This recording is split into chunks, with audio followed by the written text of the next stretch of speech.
What's going on, guys? This is Chris Weidman. I appreciate you checking out my channel and the latest episode of my podcast, Won't Back Down. I've got a great show planned for today, but before we begin, let me tell you about our show's presenting sponsor, BioXcellerator. BioXcellerator is the world leader in stem cell therapy and regenerative medical research. Through the use of their powerful golden stem cells, they help patients heal from joint and orthopedic injuries, autoimmune disorders, spine and disc damage, and neurological trauma. I recently just got back from Medellin, Colombia, and it was such an amazing experience. First-class experience between the staff, the stem cells, the hyperbaric chambers, the massage therapists.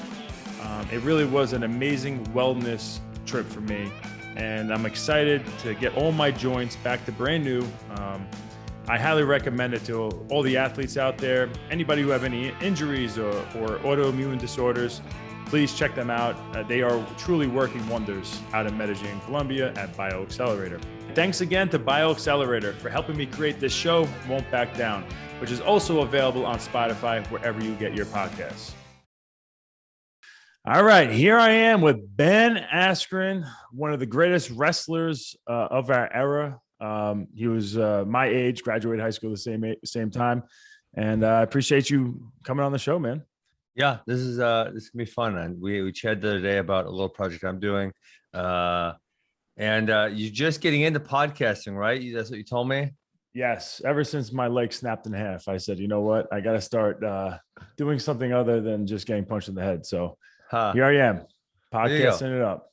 Well, I'll tell you, I've been doing it for a while now. I did a wrestling one, and then a wrestling one, and another wrestling one, and a crypto one, and some MMA. Man, it's fun to just sit down and get to talk about things you get to talk about with, and get to talk to people you want to talk to. So I think you're gonna enjoy it.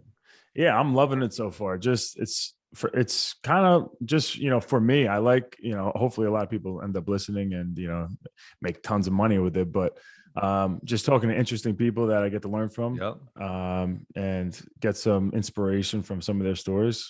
It's worth it to me. So just to give people a little bit of backdrop, we'll just start with the heat.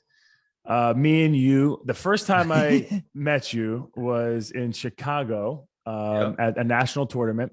I believe we were both in the wrestlebacks. It might have been going to see who goes for 5th and 6th or 3rd and 4th, right? I think that's right.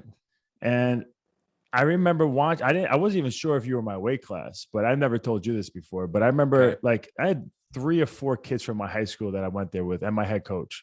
And Coach Shippos. And I remember watching you walk around the tournament. You had a bag of singlets and you were trying to do trades. You're doing trades with everybody on national singlets. And I actually did a whole bunch of trades. I don't think I traded with you. And that bag ended up getting stolen on the way back to New York. Yeah, I lost all my singlets. It was a devastating tournament in many ways. But but you were walking around and you had this crazy confidence about you. You had the Afro puff going on. And it's this kid was different. It's and then next thing I know it, I realize I'm wrestling you. And my friend's like, oh, you better kill this kid. That's funny. Well, if you want, I got a question for you then, because so that was at 100. Now it's UW. So field cadets at the time, but now UWWPS. And the weight class is always strange. I want to say that was somewhere in the mid 160s. So that was kind of when I was hitting my growth spurt. Now, I want to say you actually wrestled 180. I don't remember what the weight class was. 180 something at Fargo the year before. Is that true? So I always wondered what happened. Yeah. So that was literally the first wrestling tournament that I cut weight. And it happened to be a tournament that you have to make weight 3 days in a row every morning. And you had to be on scratch weight. And so I had about 6 pounds to lose every single day in the morning. And it was it was a nightmare. So, and then I think Fargo, I wrestled, I think it was 182.5 or something. Okay. So I tried to go down in weight and I felt good. I remember wrestling Roger Kish. I lost to him, decently close match, 4-2. Oh, he won that bracket, right? He ended up winning. Yeah. And then I had you in the wrestlebacks. And do you remember this match other than watching on video? A little bit. Yeah, but I think it is on YouTube somewhere. Bro, I mean, you get launched like that in the first period. You don't remember it? What the hell? Well, I'm going to have to go. Maybe they didn't record the first period. I don't know. Let me see. No. It's on there. It is? Okay. You've tweeted it. No. So I remember I hit a lateral drop Okay. right from the get go. I'm up, and we had some good scrambles, and I'm only remembering it 100% because of the video. But next thing I know, you spin behind, you take me down, and I think you got me in a trap arm, and you just tilted me up and tech fold me. Yeah, so it was a beatdown, but I remember like it was like you were in my head, just your hair, your attitude, and the fact that I'm like getting tilted over and over again in front of my friends that thought I was just gonna crush you. Oh, we're over on it. So I had to watch it now because he said I got. Are you watching it right now? Yeah, I'm watching right now. Yeah, yeah. So yeah, I top was my thing in freestyle though. I had a really oh damn, there we go. You saw it. I got a little too aggressive, pushed in. Yeah, I got launched there. That wasn't so good. Yeah, it was out of bounds. Otherwise, it would have been a nice pin, but a big deal. That's funny. But I just want to hear, like, obviously you had this crazy confidence about you even then. And it wasn't like you were a multiple time national champion at that point, and you weren't. I think you just started kind of coming into your own as far as dominating and being on the top of the sport. Where did that mindset come from, and that confidence? And I think you were, and I'll just leave it at that. No, it's funny because to your point, so this is the women wrestling. This started after my junior year of high school, and that was when I really started getting pretty good. But prior to that, I had no national level success, and then I was doing pretty good in the state of Wisconsin, but that at that time. I don't want to say it wasn't New York or New Jersey, Ohio. It's not one of those better states, right? Yeah. And I was just getting better, and I really enjoyed wrestling. And I one thing is I loved competing. That was probably one of the things when Dana, wouldn't let me in, or when they refused to make me an offer in 2013. Like my whole life, like, and you brought up when we talked on the phone call that bumping up the rest of Roger's case. Like I loved to compete. It didn't matter where I was when I was younger. I wanted to go wrestle people. And then when I didn't get this opportunity to face the best people, it was like, no, that's the exact opposite of what I want. And so like to be branded with this narrative of like, he doesn't want to compete. It's like, no, that's bullshit. It's like the opposite of what I've been. So I agree. I could back you up on that 100% from watching you from the get go. Yeah. So I don't know why I had, I always talk about like building the confidence in certain things. And it's like, so the first thing I remember being confident in was that I was willing to work really hard. And then after that, oh my gosh, it's so funny that one of my high school teammates is in the corner. That is hilarious. And then look at the multitasking skills. Well, yeah. And then after that, it was like I started getting a lot of confidence in my wrestling skill because I spent a lot of time on the mat. I started getting comfortable in some really unique positions. I wouldn't say I was like scrambling or really doing moves yet. I just kind of was getting a feel for the sport of wrestling because I was spending so much time on the mat. And so that was kind of like the second thing. But then after that, I just started like, you realize that there's more than one thing. It's not just like you're confident in yourself, like you, but there's like little aspects, right? It could be your conditioning. It could be, it could be a specific move, for example, it could be your strength. And there's so many things. And when you can build a whole bunch of them together, I think that really helps. I agree. Now, just going to the afro and pissing people off, was that part of your plan as well? And where'd you get that from? So, okay, now we're going way back. So my sophomore year in high school, this is great because we're the exact same age, and you'll probably remember this stuff. For the first time ever, there were these things called message boards, and so, like I said, the mat.com. Well, and they're local ones. So there was one called WI Wrestling. It actually still exists to this day. It's kind of dead now because most people post on Twitter or Facebook or whatever, right? Yeah. But so someone says, "Hey Ben, they're talking about you on this message board," and I was starting to get good. And there was a senior in my weight class, who was undefeated, and he took taken second before, and everyone thought he was going to win. He was ranked number 1. I was ranked number 2. And as people are talking about how bad he's going to whoop me. So I'm a sophomore. I get down there and say, I'm going to kick this dude's ass. And, and just kind of be myself. And then there was like front page headlines about it that I went and did this. And it's like, whoa. But all these guys are adults talking shit. And I can't get on here and say, I'm going to beat this dude. Like, what's wrong? And then I rolled the dude up, So then like I kind of got booed a little bit. So then I'm like, well, whatever, dude. So like, I'm just going to play into it. So then the rest of my high school career, at least in Wisconsin, it was like playing into it, so it's like, what can I do to make these people more mad or make them complain or make them, and so it's like For a while, I carried around a boombox. The hair was obviously a huge one. So stuff like that. And then it was funny because in college, I went to Missouri, and I think because we were like not a powerhouse, people like loved my antics. Whereas when I was in high school, people really hated them. And it was kind of the same thing. And this is obviously changing the mold of wrestling and how it always was done. I mean, there was really no trash talk. Coaches, it was all about being humble and, showing respect to your opponents. And, if you dominate somebody, it's, you're never talking trash. There was no trash talk before matches, really. Yeah. Or really even after too. I mean, like, the one of the things that I always got annoyed about, even in college, and is like, you're not supposed to show any emotion. One of those, like, you've already been there before. And it's like, I always felt like that was so stupid because number one, and I'll tell you something that you're gonna laugh at in a second, but number one is like, I worked really hard for this. This is like, I mean, you had kids now, Chris. I don't know if you'll feel that your wife might get mad at you, but I just say this to my wife, like, there's a couple moments in my life, winning my first state title, winning a national title, that were as good as the birth of my child. I worked many years for that shit. I worked so many years. And when it came to fruition, it was just this feeling. Now, the feeling of having kids was outstanding also, but they match up. They're pretty equivalent for me. Do you agree? Are we going to just be real right now? I mean, honestly, having the day of having a kid is very stressful. Yeah. And it's amazing. You gave life, but holy shit, for 3 weeks, you're in torture. Mm-hmm. You don't sleep. I feel like obviously you're going to take your kids over, your state title or win a national championship because you fall in love with them. And that's the most important thing in your life. But I'm with you, man. When I won a state championship, still to this day, when I won the New York State Championship, it was a super close match. I ended up beating a guy who went to Missouri. I don't know if you remember Chris Paris. Chris Paris. Oh my gosh. Yeah, that's an old school name. Yeah, so he beat me in an earlier tournament that year in double overtime, and I chose down and he rode me out. And then in the state finals, same thing happened. We just stole, both of us we had too much respect for each other. Nothing happened on the feet, double overtime, and I choose down bottom. And I go to do like a Granby roll. I stand up to my feet, he has my back, and I try to just roll underneath him and kind of funk behind. Yeah. And I get caught on my back. So my coach turns around, he thinks I'm pinned. I'm like in a cradle, and I kick through, I get back up to my feet, I get the 1 point.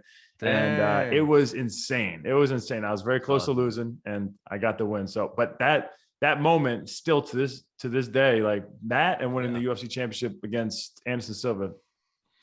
I haven't told my wife that, but yeah, it's up there. It's up there. So it's seriously, for real. So the other thing you are a mold. You just break the molds. No one's supposed to ever say that anything's more important than the birth of their kids. And look at you. Great and shit, but yeah. The other one is that, and I noticed this in fighting, I don't know if you recognize this, but one thing that I started paying attention to is whenever they show like the highlight clips before the events or when they're building stuff up, they almost always show something of a guy celebrating a prior win, right? And so I'm like, okay, like I'm not a good dancer or I can't do anything cool, but I got to do something. After I win a fight, I got to do something that, and they're going to use that clip then in the future. So I always thought that was kind of pretty obvious, and that, you want to capture the emotion of the athlete, and you can feel that with someone. Wait, so were you doing this during wrestling? No, I realized this in fighting. Okay. But yeah, no, in wrestling, I would show emotion afterwards because I enjoyed her. I was happy. But like you were saying, it was kind of frowned upon. It was like, you're supposed to just get up and shake their hand and walk off the mat, and that's it, and nothing else. I know. I remember you changed the mold in the NCAAs too. I remember you had you and Herbert, the build up going into that match was like, it was almost like a fight. And that was your senior year, right? When you won the national championship? That was my junior year. Oh, junior year. Yeah. And who'd you beat senior year? Then Keith Gavin, he's the head coach of Pittsburgh. Right. Yes, hey, I got a question about Chris. Now this is people would be like, "Oh, wrestling talk." So I know. Yeah, okay. We'll get into the fighting stuff soon. Don't worry. Chris Paris, wasn't he from Long Island also? So we were in the same county, and then his senior year he moved. So I was always lighter than him, and then his senior year he moved to the other county. So we didn't wrestle in the qualifiers to get to the States. Because there's only I don't know if it's still this way, but in New York, there's only one person per qualifier. There's only, at that time, not anymore, but at that time, there's one person per qualifier makes it to the state, and there was one state champion. Now there's wild cards, and I think 2 per qualifier, and then there's 2 state championships, which Okay. I don't like. I don't like that. I like the idea of having 1. Yeah. How about Wisconsin? We have 3. So I think it's a tough balance. I think from a sheer competitive standpoint, I think 1 is great, but not in New York, but California would be the biggest one where they have 1, and I feel like a lot of kids get buried who maybe would get college scholarship opportunities, but the brackets are literally so big, and kids kind of get buried and they don't place where, you know, if they were in another state, they'd probably do really well and maybe have opportunities. So in that aspect, I like multiple divisions, but if we're talking like sheer just competition, yeah, one is better. I mean, but there's so many different national tournaments now that like it's ridiculous. Like everyone's an All-American. It's really, it used to be a way bigger deal. That's why I have the All-American tattoo. And then now I realize everybody has it. When we were young, when we were in high school, it wasn't as prevalent for sure. But now Tyron's got one. Yeah, there you go. Me and Tyron. There we go. I can't just think of anyone else offhand. And Colby Covington. He does? Yeah, he has one too. Where? On his back, I think. Yeah, I'm gonna look it up somewhere. You're looking it up. Yeah, I know a bunch of dudes from New York that have it, and I'm like, what national tournament did you place in? You know, for me back in the day, it was Fargo. Fargo, if you placed in Fargo, that was the most legit national tournament. I still think it's kind of the same now, right? So Fargo's probably pretty close. Actually, so Super 32 is one it wasn't really, I don't think it even existed when we were in high school. Yeah.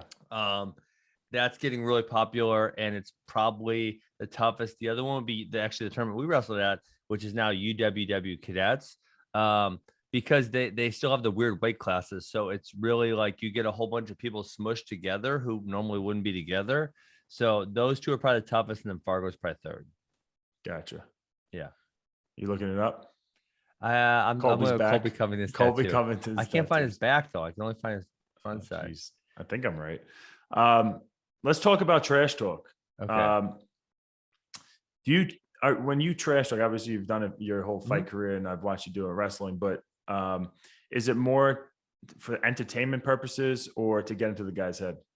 I'd say a little bit of both. I would say, you know, and obviously with MMA, it has to be wrestling. You don't really get as rewarded for being entertaining. MMA, you absolutely do, right? They want you to have a personality.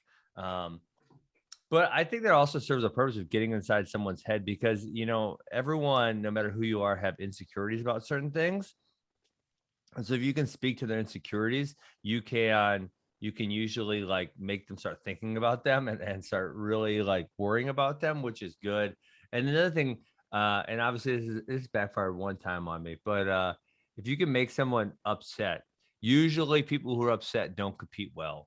You know, so if we think about the balance of where they're at, if you can get especially in wrestling, if it's like my last couple of years, if I could get them upset, they're more likely to do something stupid, and then I would be able to capitalize on it. Whereas, you know, if they were really disciplined mentally, then they could stay in the position and make it harder for me. But if I could get them to get, you know, emotional, then it was really usually positive. Yeah, that makes sense. Let's talk about the backfiring on you. Let's just get right into it. So yeah, obviously you had this amazing MMA career, undefeated. You were always searching for the best competition, the UFC, Dana White. Obviously it didn't work out until like 2018 or so. You finally got to UFC. So I retired. Yeah. So I retired in November of 2017. And then the trade happened in, I think, October, November of 2018. And then I made my debut in 2019 in March. Gotcha. So you make your UFC debut. Did you talk trash for your first fight with Robbie Lawler? No, because I liked Robbie. So I always didn't like when people do like fake trash talk, or you know they're full of shit, but they feel like they have to build up the fight. Yeah. So it's like there's not really much to dislike about Robbie Lawler. Like, what are you gonna say? But you didn't want to pick on any of his possible insecurities? You would have just felt bad? It was just one of those things. I had a level of respect for him where I just didn't want to, you know, I mean, I was trying not to fight him. I actually wanted to pick Darren Till was the one I wanted right away. And he's one of those guys too. And this is like, when we talk about Khabib, Conor, like certain people, the trash talk doesn't really work on, because they've been in a level of wars where there's like, I think all their insecurities have probably been exposed. And that's like, you know, I think about Khabib and Conor, and the way people grow up in Dagestan, because there's been kind of a civil war / that type of stuff going on forever. And so when you've been at that level of violence and stuff, it's like, oh, this fighting is kind of not that big of a deal. Whereas, there's a lot of Americans who've never been in a fight. I mean, they've literally never been in a fist fight. And so, yeah, I think you can kind of expose that in some people. Robbie, I just had a level of respect for him. I didn't really feel anything negative about him, and I felt like, he'd been in so many wars that he probably wasn't going to get rattled by anything. Yeah. All right. So you get into, tell me about your UFC experience and dealing with Robbie. Obviously you got the W, but a crazy way to win your first. Yeah, it was really right. And very different for you. I mean, you were pretty much untouched throughout your whole MMA career. And at that point, what was your record going in? So it was 18-0 going to the UFC. I think I lost one round to Jay Haran. That's right. Yeah. That's a Long Island guy too. Yeah. He's actually the town right next to me. He was a wrestler too, right? Yep. Oh yeah. He was a very good wrestler. Wait, did he wrestle at Hofstra? He was ranked number 1 in the, he actually wrestled. I went to Nassau Community College first. He went from Nassau to Hofstra. He was ranked number 1 in the country. And then he got like suspended. I think a failed drug test or something for like weed. He was apparently very talented when it comes to wrestling. So, obviously I had not really had very many competitive bouts in a long while. And the Robbie, I shot in, I arm dragged, I had his back, and then I just kind of got, I don't even want to say it was careless. It wasn't careless. It was just a position where I don't know if you've ever wrestled or grappled with some of these type of people, but there's a few people I can really pinpoint in my career where like they were able to lift me from a place where I didn't really expect, where I'm like, nah, I don't get lifted from here. And then also, oh shit, you're up in the air, like they just have a little bit different kind of power. And that was what happened. And then when he slammed me, I can still even there hold on to people, and then they'll come over the top with me as I maintain my grip. And that's not what happened. They got arm trap and I got punched in the face a whole bunch of times.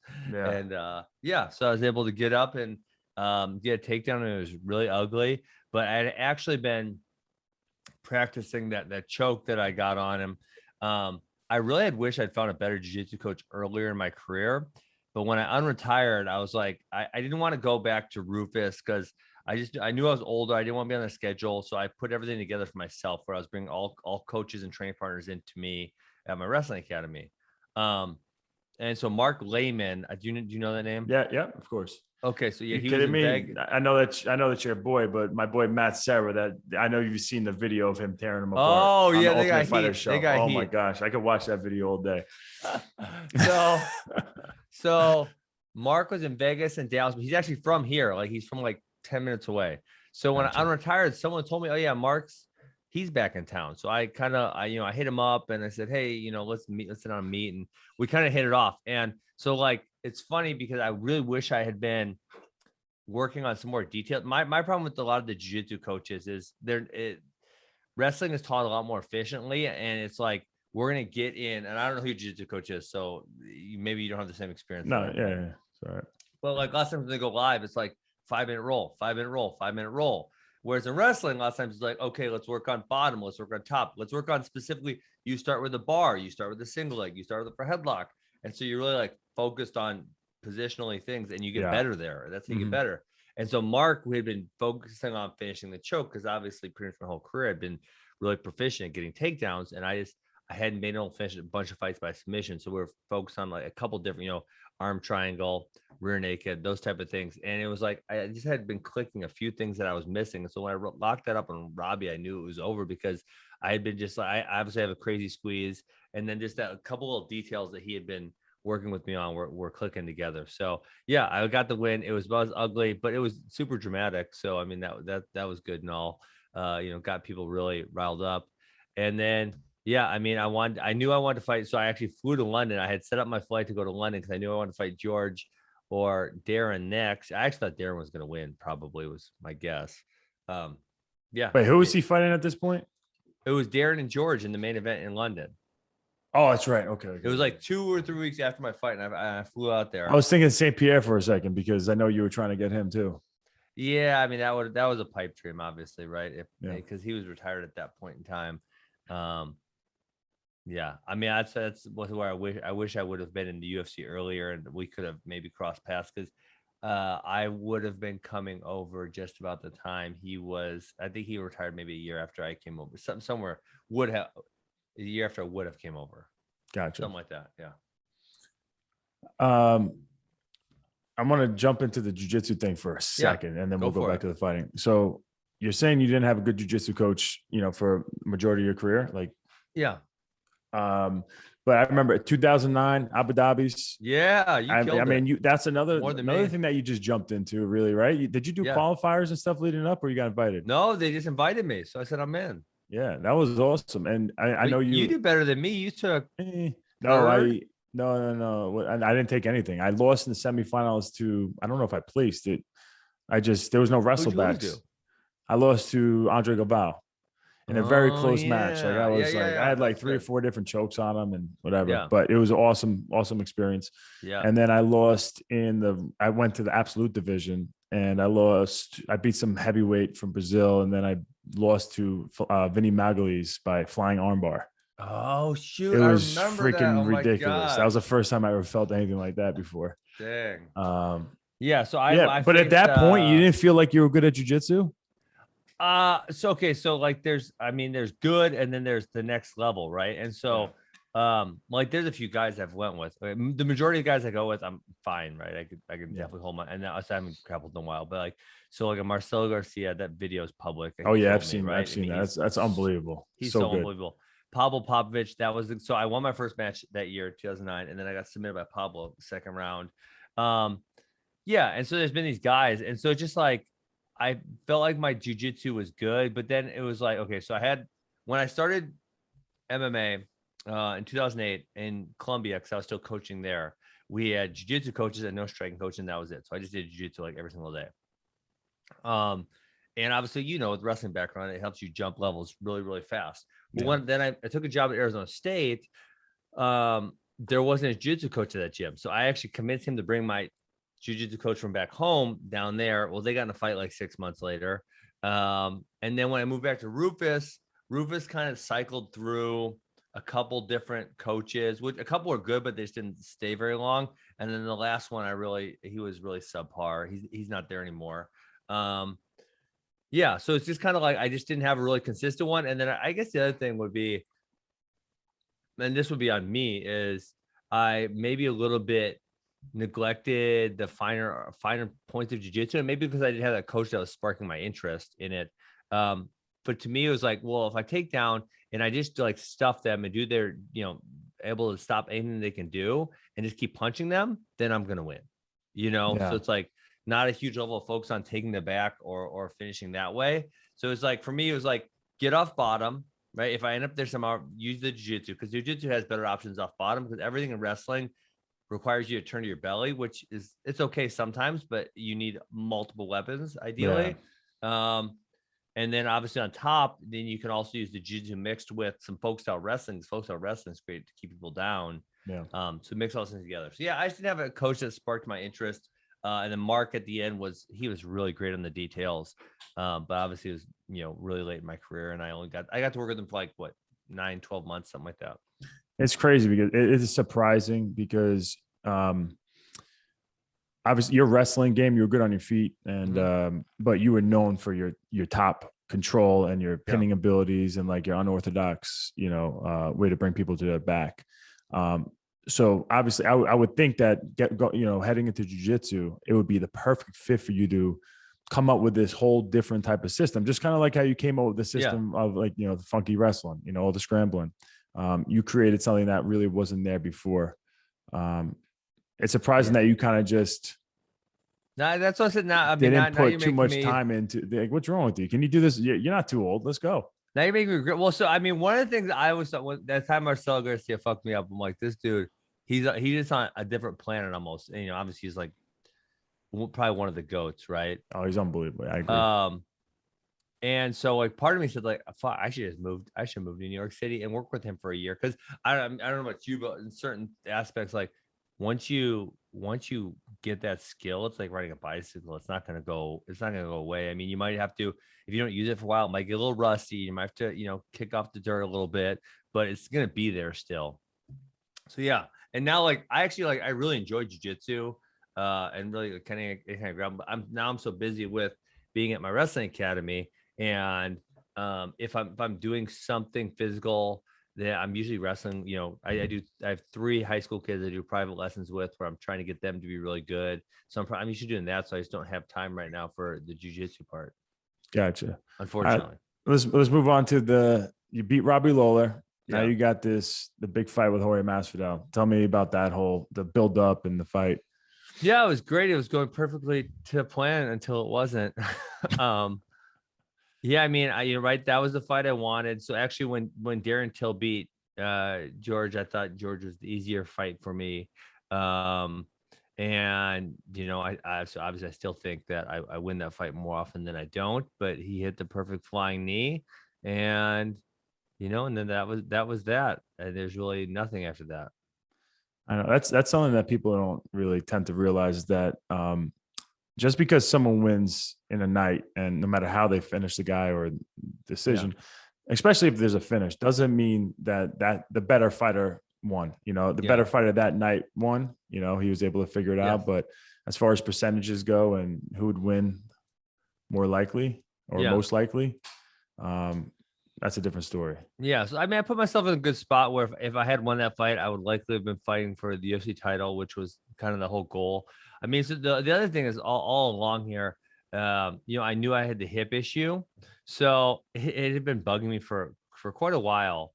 And when I retired, it was just like, well, I'm retired. I just don't do anything that hurts it. It's simple, right? So like when I was retired the first time, I'd wrestle some with the guys at the academy that I was coaching, like, do some yoga, a few lift weights here, and then nothing too strenuous. And so then when I unretired and came back, it was like, fuck, this really hurts. Like, what's the deal? So I actually went to my college doctors who I maintained a relationship with them. So I flew down there. I said, let's look at this. Let's see if there's something I can do like really quickly just to get it better.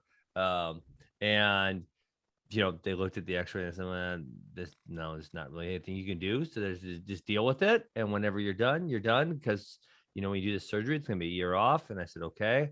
So we actually did the PRP, and that, you said you've done that. That definitely made it feel better for at least a little bit, it made it a little looser, feel a little better. But that was kind of bad the whole time. So I also knew I was on kind of a time window there where I had to get to the top really fast, and it was be really limited amount of time. So so I lost to George, and then I knew, I was like, okay, well, maybe 2 more. You know how it goes at MMA, right? It's like, once you get a name, if you can put a couple of good fights together, you can get back to the title shot. But when I lost my second one, I'm like, dude, I'm too far away.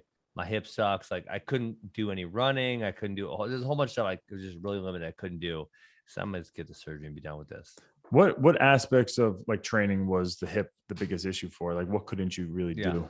So the biggest issue was it was really limited mobility. So I had so like I said, my other hip, it's going bad, but it's just a cartilage issue, which is slightly painful, but it's nothing bad. But it was bone spurs, and so like I couldn't bring my knee past my hip right when it's coming up. So for example, I don't make excuse, but like, keeping a guard in jiu-jitsu, if you can't bring your knee up past your hip, right, where it's 90 degrees, it's really hard to keep a guard. Yeah. Wow. It's harder to keep your base down. Even as far as the wrestling penetration, usually if you watch it in slow motion, your chest goes down, right? So there's a whole bunch of things that were really limiting, but more than anything is like, once I actually did the surgery, I was like, fuck, I should have done that. Should have done that many years ago.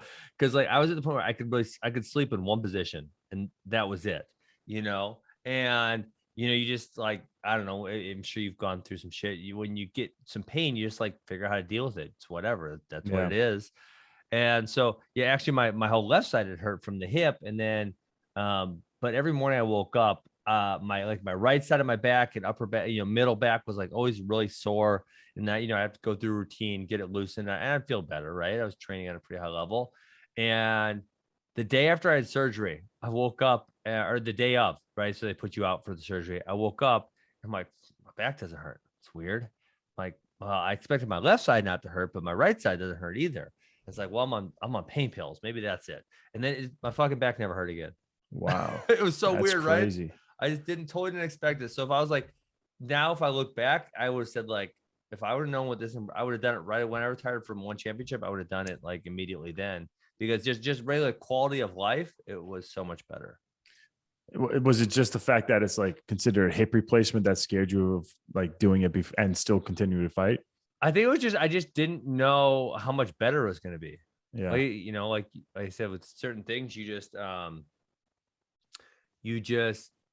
you know, they get worse and worse over time, and you forget what normal is. I mean, right? Because it'd probably be getting worse. I had, if I can like start pinpointing stuff, like I remember some stuff in 2010, like where I had some issues with some of the muscles over there and a little bit of pain. And so it's one of those things that it just gets worse and worse and worse, but it doesn't get worse like in a day. It's not like tomorrow it's terrible. It's just over years. And so you forget what good is. And then, you know, like I said, when I have the surgery, I'm like, oh my God, I don't have back pain. This is freaking crazy. Jeez. Yeah. And you were training, was it the Masvidal fight where it really started becoming a problem? Really right when I unretired and I started like trying to train, I was like, oh man, this is a lot. So like I said, I flew down to my doctors in Missouri because I'm like, oh, hey, maybe there's something, you know, maybe there's something simple that they can do real fast. You know, like, you know, you talked about it. You had arthroscopic surgery, right? And you're back like a couple weeks later. Like, it's not a big deal, you know? So I thought, hey, maybe it's one of those things where I get something done quick and then I hop right back in there. Yeah. That's crazy. Yeah. All right. So Masvidal happens. The memes, the shit talk, all of a sudden you suck. You know, you're the worst dude ever. People weren't satisfied with your win over Robbie Lawler. They were like, you know, oh, he didn't tap, you know, all this. And then they see that happen. And you get all these people just trying to drag you down and, you know, just say you suck. And they're forgetting everything you've ever done in the sport of MMA and also wrestling. How do you freaking handle that? I think it's just like I spend very little time ever reading the comments, whether it's I enjoy Twitter, but I don't read a lot of the comments, and Instagram definitely not. They're really terrible. So don't read the comments. So you just don't read any comments on Instagram? Hell no. Yeah. And in Twitter, obviously I scroll through, so I'll see some, but not you know, a lot of times it's like one of those things. I mean, this is what I said earlier about like I love competition, and the whole reason I'd rather try to be the best and lose than not know, right? And so when I retired from ONE Championship, it wasn't I don't know, right? I never got the opportunity. I don't know. Like, I did really well in training against a lot of really good guys.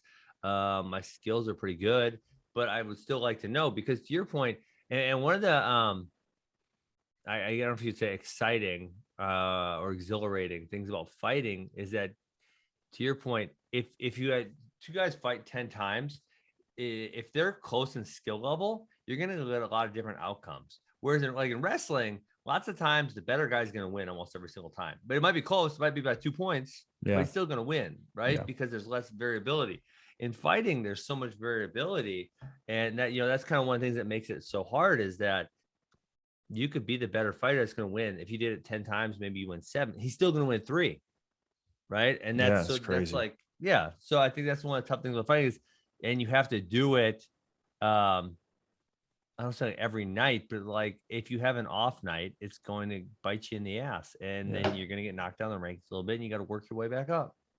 So it brings me into mindset. Like, so that being the fact that, like, and you knowing that, listen, anything can freaking happen inside that cage, and some of the worst things can happen, like flying knees or broken legs or whatever it is. I've both those things have happened to me. Do you find it weird that there's only been 3 broken legs and you're a part of 2 of them? Yeah, it's freaking very weird. What the hell is that? I don't. Yeah, it's freaking crazy. But how do you explain the what you think is the proper mindset for people who don't know? You are actually right. You've been a guy who a lot of people look up to when it comes to mindset. You do your mental Mondays.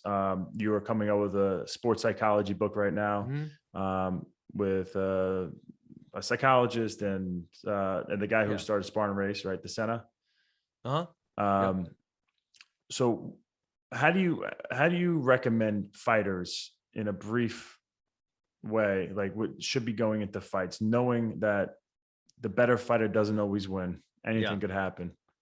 Well, so I think the toughest thing, the hard part is it takes practice. And so that's actually one of the reasons I think wrestlers have a few advantages when they come over to mixed martial arts. One of them obviously is the ability to dictate where the fight happens.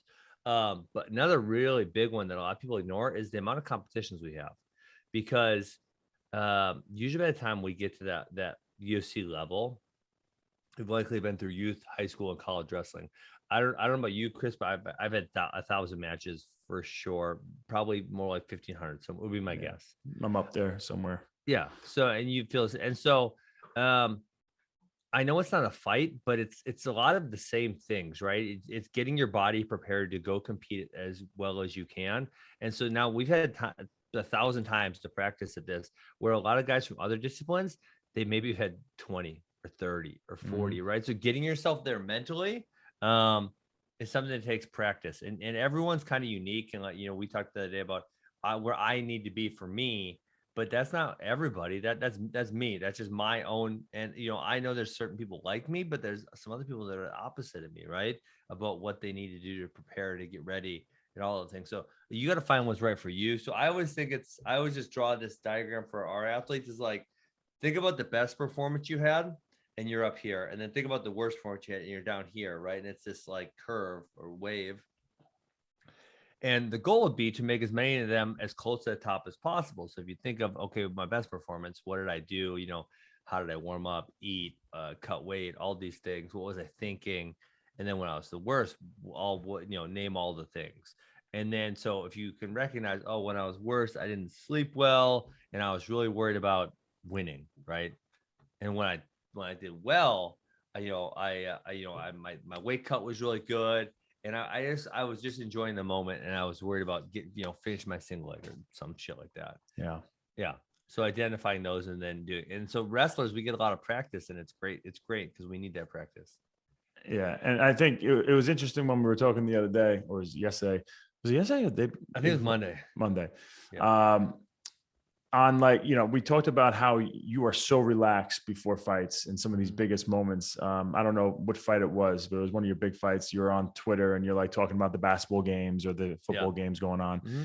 And it's mind boggling to a lot of people how you could, be thinking about something else like basketball or football when you got the biggest fight ever for the world to see coming up that same night.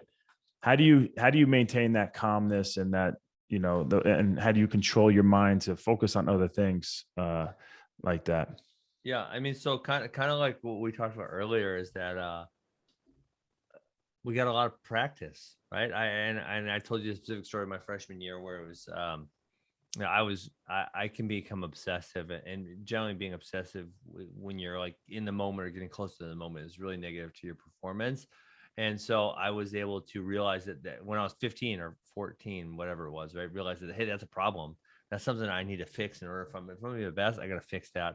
And so that was kind of just like the rhythm that I always got used to, was keeping myself relaxed was one of the most important things I could do, right? And not getting all pent up and bent out of shape about every little thing and super tight. And that's, so for me, that was my ideal mindset.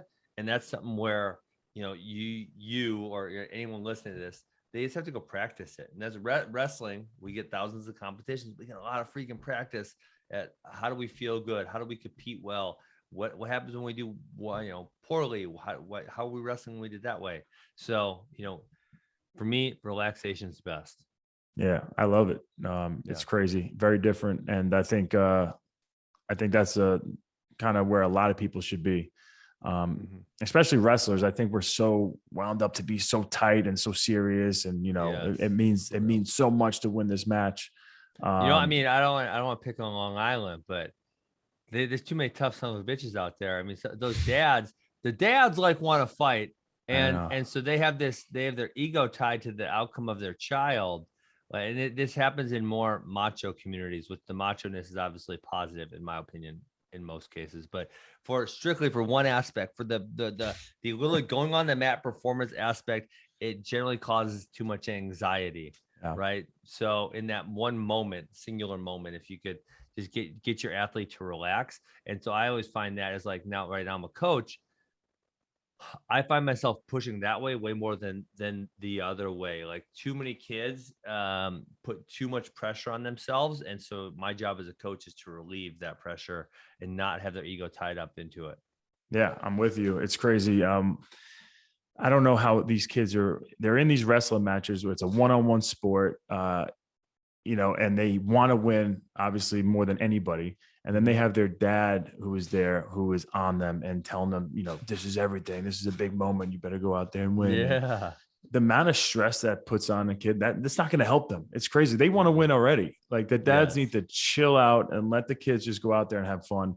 And that's going to be the best they're going to be. They got to just work hard in the room, and that's going to come from their passion and their excitement for the sport. And it's not going to be it's not going to come because the parent is pushing them and making them wake up early and do these different things.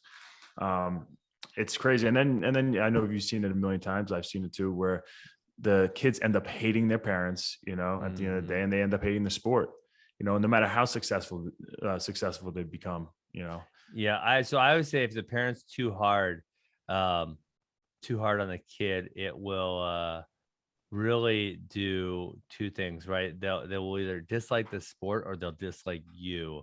And both of those are bad outcomes. And we don't want either one of those to be the outcome. Boom. Roasted.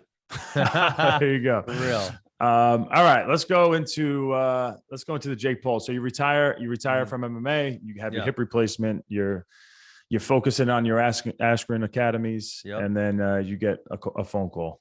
Tell me about that. Well, I tweeted first. I mean, just like listen, I'm on Twitter. I want to have an opinion. I enjoy having an opinion, and everyone does, whether they tweet or not, everyone has an opinion on things. And so I was like, hey, box Nate Robinson. Nate Robinson's not a boxer. I'm not all that impressed. And so, the next week or 2 weeks, someone said, well, would you do it? And I'm sure, why not? Why not?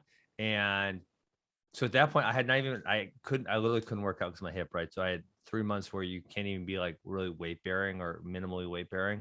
So I was super fast I've ever been.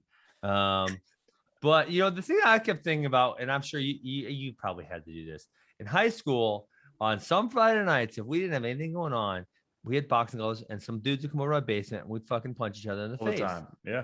See, you did it. Yeah, 100%. Yeah, it's funny. And so we thought, listen, I have fond memories of that. I thought, hey, that was a great time. So I thought, man, these dudes are offering me all this money to do something that I thought was a good time in high school.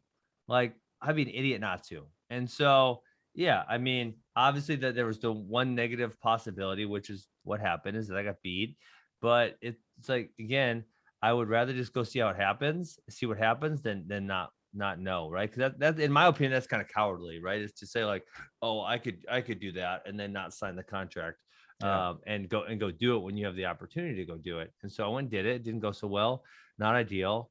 But I had a good time. I mean, the Triller, they were kind of a disaster. So that wasn't all that. They were kind of stressful at times. I had my assistant Rachel was awesome working with them because they were a disaster. Yeah, it looked like that. It was crazy. It was a mess. But I enjoyed training. And actually, you know what, Chris, it's like, I try not to be in the headline, but I kind of would enjoy probably training for a boxing fight against someone I knew I could beat. Wait, one more time. Get trained for a boxing match against someone who I knew I could beat. Like, I'm gonna whoop that dude's ass. Like, that would be kind of fun. But I probably won't ever compete again in mixed martial arts or boxing. It was an interesting experience. Now, I don't know, you weren't known for your stand-up, but obviously with your mental fortitude, your wrestling background, your toughness, your ability to know how to break people mentally and physically. I felt like, and tell me if I'm wrong, that obviously you thought you could beat him, but that's the way I thought. I thought as long as you don't get knocked out with a big punch in the first or second round, you're going to move through his punches. You're going to crowd him and just be in his face. You could pitter patter him. And then next thing you know, he's breaking and you finish the fight. Yeah. At this point, do you still, after watching him fight Tyron Woodley, do you still feel like, and I know you're not going to be doing it, so don't feel like, you're a coward for saying it, but if you're honest with yourself, do you still think you could beat Jake Paul? No. You don't think so? Dude, I can't beat. I mean, here's the thing about it. Like, him and Tyron were competitive. I can't beat Tyron. Yeah, but was that the best Tyron? I think so. I mean, from everything that I talked to him, he worked hard at it. And so like I can't be tired in a boxing match. So like, okay, could I be more could I be more competitive? Yeah, I sure could, right? But after watching that, I mean, okay, maybe if you said I'll give you 3 years, right? I'll give you a very, very long period of time to get good at this one skill. Okay, I think because like it's funny. Because in MMA, my whole reason for stand up was to get the takedown. So I was really just obsessed about like the entry points, right? And so there were certain things within like a month of starting boxing, like I could do that that I was never able to do in my mixed martial arts career. You know, it was like, so I was definitely like learning and picking stuff up pretty quickly. That I hadn't been able to do ever in mixed martial arts just because that wasn't my focus. And so yeah, if you give me like a really long period of time, I think so. But right, like if you give me 6 weeks, 3 months, probably not. Man, I disagree with you. I think that you could really? crowd his punch. Listen, I think you're different than Tyron Woodley. I think you're a stamina type of Yeah. fighter, and I think Jake Paul, he looked a little gassed and tired in that fight with Woodley. I think you absorb some of his punches, come through, don't get hit with anything crazy. Yeah. And his punches slow down and you start picking them apart. And that's my opinion. It doesn't help me that you're freaking telling me I'm wrong, but well, it's just like I watch him, I watched him against Tyron, and I actually like, I mean, that's the thing about the guy is like, I think he was really pissed when I said, I still didn't respect him after my fight because he landed a good punch, It wasn't like I got knocked down 3 times or anything. And I knew I wasn't that good. But when I see him in there, with 8 rounds against Tyron, like he has some decent boxing skills. Yeah. I don't like the guy, but there's something there. He's obviously worked pretty hard at it. He's not a total pussy. So there's definitely some things there. What did you think of the whole build up to that fight? So obviously we know you're pretty good at trolling and getting people's heads. And I think you did a good job and sold that fight really good. And I was thinking you were in his head. I was. What was that like? Where do you put him on the troll list? How good is he? So coming from Askren. Okay. It's not I followed Jake Paul at all, but what's that? I thought I followed him at all prior to that, right? Yeah, I really couldn't have told you much about him, but no, I was actually pretty unimpressed. I just thought there was going to be I mean from all the hype that people were saying about him, that he would be better at the whole aspect of trolling, but I think maybe in his world it wasn't like, like especially the press conference that had him rattled, because like in MMA we have to do a lot of those things where it's back and forth, and maybe it's the press conference, maybe it's the weigh-in, wherever, right? And I think he, a lot of things he would have time to prepare and rehearse and do that type of thing and then do it. It wasn't like as much on the fly. Gotcha. So no, it wasn't all the press. There's like, I mean, like McGregor would be, and McGregor lately has gotten a little bit cringe, but like prime McGregor or prime Chael Sonnen, like those guys are really elite. Unbelievable. I agree. When he got into your wife's DMs, did anything bother you with that? No, hell no. He didn't. That wasn't crossing the line. I'm secure in my relationship. I mean, like who am I gonna get mad at? Like, it's like, oh. Because if I get mad at him, that was like, well, that was the whole point. Yeah. Right. The whole point that he was doing that was to get me upset. So no, I mean, like, I think about, I know you've probably had some buddies in college who like they react to everything you say, so you just fuck with them incessantly. You have to. You know what I'm talking about? The guys on your course. college team. Well, I don't want to drop any names, but there's one guy who was like, he had to know you were messing with him, but you said the same thing and he would just get super pissed. And so it's like, we did it like every single day because it was fun to watch him get pissed off. Yeah, it's the best. So who on Sarah Longo's skin can you get under the easiest? So when I'm around Matt, there's no talking. No one is talking other than Matt. Matt is just a nonstop like comedian. Everything he says just has you dying laughing. So no one's really talking in the room with him. Yeah, I don't know. We all just skin? Yeah, but you don't want Raging Al to come out. That's the other alter Just ego once in a of while. Al. Just That's once in a while. Quiet Al. Quiet Al. You keep him at quiet, and he's good. Okay. But yeah, I can't think of anybody off the top of my head. But yeah, we just bust each other's balls all the time. Yeah. It's just nonstop, just trying to rip people down. Mm-hmm. Yeah, the people that we do it to, you wouldn't have heard of. So I'm not dropping their names. Yeah. So what's next for you, man? So you're retired. The Jake Paul thing happened. Obviously we know you're dealing with that fine. It doesn't get to you. The kids at the academy, are they still talking about it? Every once in a while. Yeah. Yeah. I mean, it really is a good testament of stepping up and willing to compete and learning how to deal with loss. It's not like you made all these tons of excuses. You got hit with a good shot.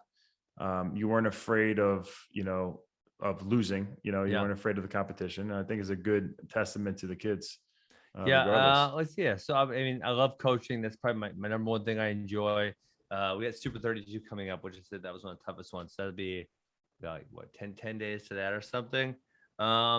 A podcast, which is I get to talk about things I enjoy, which is crypto, wrestling, and mixed martial arts. But I actually have kind of retired from the mixed martial arts podcast because I don't know. Are you not into MMA at all? Like you're gonna be training fighters? No, not at all. I just I just don't really have time. I don't know. I just never got into it. I know you were doing like Macy Barber for a little bit, right? I was helping with Macy, and Macy was very, she's, I like her a lot. She doesn't even hear anymore. But like the first time she said, hey, I want you to train me or whatever. And I said, no, I don't do that. Like, no, I'm not trying. I don't train MMA fighters, but she was pretty persistent, which is why, okay, cool. And she was just really, and that's in wrestling too. Like the kids that want to help are the kids who want it really bad. Like they're like, I'm going to be freaking good. I'm going to work really hard at this. And then you watch them work hard and you want to help them, right? There's that passion, desire that, maybe you see in a younger yourself, or you just know they want to be good and you want to assist them the best you can. So not saying I would never help in wrestling or sorry, in mixed martial arts again. It's kind of hard, right? I don't have an MMA team. Like if say like someone else wanted to run an MMA team out of my gym and I could go in once or twice a week, like that would probably be a lot of fun. Like I'd probably really enjoy that. Yeah. So, never say never, but probably not for now. I have one kid who runs one of my academies. He's 3-0 now. So he wrestled for us in high school and then he won 2 Division III national titles. And I think he's got a pretty promising future. And so I don't really work with him on a regular basis, but obviously we get together, we talk MMA, I give him some tips. And his career's starting to go pretty well. What's his name? His name's Jordan Newman. So he's in Bellator. Gotcha. Nice. Yeah. He's a beast, but they're it's one of those things. Bellator's kind of going slow right now. And, obviously there was he actually was fighting. I don't know if you remember this, but the day Corona stopped the world, they had already weighed in so they had waited the day before that for Bellator. I don't know what Bellator was. And he was actually there, weighed in, and then, they canceled the fight that night. Oh, this is for the beginning of the pandemic? Yeah, like March 13th or whatever. Gotcha. Yeah. We're coming up on an hour here. Cool. I got another question for you. Yeah. What is your thoughts on athletes and like the definition of an athlete, definition of talent? Because you were, people would say that you're not what people would consider athletic. Mm-hmm. Not super, explosive, and you're not super, you're not jacked. You don't have that appearance. So when you have these kids in high school that you're coaching, what are you looking for? Yeah. So I just want to help. I want to help people who want to be helped, and that's really it. And so we've had, the biggest one I can point to, we had a kid who started wrestling in 6th grade, and when he came in, he couldn't do a 4 roll, right? In 6th grade. And he actually just went D1. So he's in college for his first year this year. Wow. So we've obviously had success with guys starting late and being really unathletic. Man, in wrestling is one of those sports, you couldn't do this with a 100-meter dash or a few other things, but if you're in wrestling, there's always a way. And I say I coached Anthony Robles, but I really didn't because he had one leg and I have no idea how to wrestle with one leg. So I kind of just like watched him do his thing at Arizona State. And I was like, no one in here is as physically disadvantaged as he was, yet he found a way to get it done. He freaking figured it out. And so if he can do it, why can't you? You know, Yeah. like there's no excuses. Figure this thing out. So yeah, so I think wrestling's a unique sport, and I think fighting's really similar. Maybe a little explosiveness probably helps a little more in fighting than in wrestling, because of the knockouts and stuff. But I think we've seen every type of person be successful in mixed martial arts, just like we have in wrestling. So, thankful for those two sports that there's not a really niche body type, say like a 100-meter dash, or like, if you're gonna play on the offensive or defensive line, you got to be 300 pounds in NFL. There's really specific niches for certain things, and in wrestling and mixed martial arts, there's not. Would you consider yourself? Do you consider yourself an athlete? I'm a world or a class talent. athlete. No, not athlete. A talented. Like, would you consider yourself a talented athlete, like coming up? Or Yeah. So I was moderate at pretty much everything, including wrestling, until I just really started dedicating myself. And now, like, looking back at my path and being honest, so from explosiveness, speed, and strength standpoint, I'm would score very low on a percentile basis against other elite athletes. But then the other things, and this is people always say talent, which I think talent's innate, means when you come out of your mom's vagina, you have it or you don't. And like certain things, like I can't even tell you. So I have a really good feel for wrestling, and for me, I don't credit that to my genetics. I credit that to me being on the mat like every single day for a decade, And so it's like maybe I had something there when I was a 4-year-old. I sure didn't see it. Yeah. So there's certain other characteristics that obviously the basic ones are speed and strength when people think about athleticism, but there's a lot of like understanding where you are in space, balance, flexibility, et cetera, et cetera, et cetera. So there's other ones. It's like it's hard to say whether I developed them later through wrestling or if they were there, I just hadn't uncovered them yet. Like grip strength, and like you're able to pull guys' legs in situations where most people couldn't. Do you think that's just from being on the mats for years, or it's just hard to tell? It's it's hard to say, because and that's one of it's really funny because it's I'm not, if we go into a weight room, I'm not particularly in any lift, right? We're talking pull, but so things that would use pull muscles, right? Like a pull down or a row. Like, okay, I'm better at those than I would be at, say, a bench press or maybe other things. Like I would, on a percentile basis, I'd be higher, but I'm still not like the highest, right? I'm not way up there. But like when I put my hands on, say, a cradle or a gut wrench, people are like, holy shit, I've never felt anything like that. So it's like, well, it feels like it's developed specifically for wrestling, Yeah, that's crazy. I just think there's so many different types of athleticisms. Yeah, I think there's just, it's hard to really measure, and that's what I was trying to really get to, is that like people may look at you or look at me and be like, he's not really an athlete, but there's so many different varieties of athleticism. Last thing, cryptocurrency. Any pointers out there for some people, and maybe some NFT projects? Man, I am not a fan of NFTs. I did one myself just because I had some other people who wanted me to. And I know they're a huge deal. I'm just not a fan of them. I just got into it because I'm with Vayner Sports. I'm with Gary V. I don't know if you follow him at all. He loves NFTs. He loves the NFTs, and so I started jumping. I talked to his brother AJ, and I ended up getting a couple of NFTs. Nice, but who knows? Well, I mean, you're gonna make dude. My podcast co-host, he bought one for $4,000 and sold it for like $800,000. So maybe he'll do pretty well. Wow. Wait, how much did he buy it for? He bought it for $4,000, sold it for $800,000. Damn. I know, right? That's nice. Yeah. So I think Bitcoin is going to change the world. I think we're getting started right now. I think we have a long future. Like I said, I would just tell everyone to do their own research. And most people can't answer the question, what is money? Right? When they say what is money, they just say the US dollar, but that is far from the answer. So yeah, there's so many good books. Bullish Case for Bitcoin, the Bitcoin Standard. Lots of good reading. But so you're all in Bitcoin?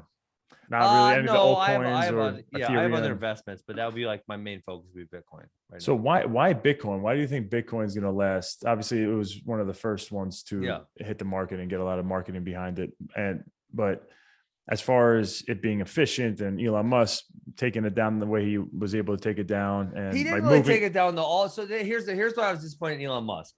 So Elon Musk, all of the arguments he tried bringing up were really stupid, and they had all been discussed like 5 years prior. So now I've been in this 2 cycles, right? So the first run up was 2017, and then we went bear market, and now we're on this next run up. Yeah. And everything that Elon Musk had brought up had already been brought up, and they've already been solved. And so like there was already easy answers. He could have just Googled, and he would have found a good answer for the things he was bringing up. And obviously, say like I'll just bring up an easy one. Like everyone says, oh, the environmental, it uses so much energy. Well, the U.S. banking system uses a lot of energy also, right? Actually, significantly more than Bitcoin. Gold production uses a lot of energy also. And now here's the tremendous thing with Bitcoin is Bitcoin is actually, because it's location independent, they're setting up Bitcoin miners where there's an excess of energy. So most people don't realize that energy is not easily transportable. So say there's a hydroelectric dam. We'll just say for ease of math, it could produce 100 kilowatt hours, right? Well, if it's not next to the city, right? So if it's got to travel, they're going to lose a lot of the electricity between here and there. Additionally, obviously, cities go up and down in their volume of usage of energy, between the seasons and stuff. So at times there's going to be excess energy that they're creating, but they're not actually using. So then you just set up a Bitcoin mining facility right there. Boom, you have the energy and you're good to go. So actually, most of the ones China banned Bitcoin mining. Most of the Bitcoin miners in China were set up next to hydroelectric power, which had an already excess of energy that was being created but never used, right? Yeah. And so, like the energy FUD is just FUD's fear, uncertainty, and doubt.